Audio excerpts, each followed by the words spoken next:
તો કેમ છો મારા ભાઈઓ, સ્વાગત છે યાર ફરી એક નવા વિડીયોમાં। તો સાહેબ અત્યારે સૌથી પહેલાં વાત કરવામાં આવે તો ભાઈ માયરાબેન સોયાના ઘરે ભજન છે અને એ ભજનમાં જવાના છે જયેશભાઈ।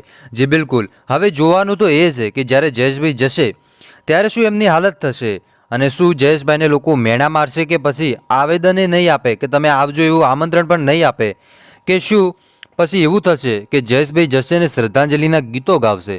આ એક જોવું ખૂબ જ મહત્વનું છે અને ઘણા બધા લોકો છે કહી રહ્યા તમારી કમેન્ટ બોક્સમાં કે જયેશ સોઢા છે એ એટલા બધા મોટા કલાકાર છે નહીં, એક નોર્મલ કલાકાર છે ને આવાને આગળ વધાર્યા છે લોકોએ। હા, લોકો એવું કહી રહ્યા છે, પણ સાહેબ હું તમને એક વાત કહી દઉં કે આપણે વિરાટ કોહલીનું બેટ ખરીદવાથી આપણે કોઈ વિરાટ કોહલી નથી બની જવાના।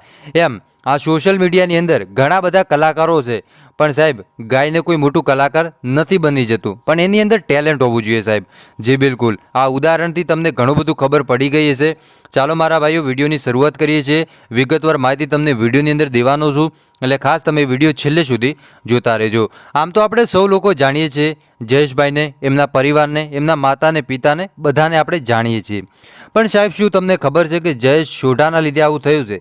અત્યાર સુધી મારા ભાઈઓ એવો કોઈ પ્રૂફ નથી કે જેમાં જયેશ સોઢા એક નિર્દોષ તરીકે જાહેર થાય। જી બિલકુલ, કેમ કે આ એ માણસ છે સાહેબ, ઈમાનદાર માણસ છે, ભલે જેટલું થાય એટલું એમને કામ કર્યું છે, પણ ભાઈ જે ખોટી રીતે માહિતી દઈ રહ્યા છે એ લોકોને ખાસ હાથ જોડીને વિનંતી કરું છું કે ભાઈ વિશે ખોટા વિડીયો ન બનાવો, કેમ કે આ માણસ એકદમ ઈમાનદાર માણસ છે। માની શકીએ પ્રેમ હતો, બધુંય હતું, પણ ભૂલ તો ભાઈ માણસથી થઈ જાય છે।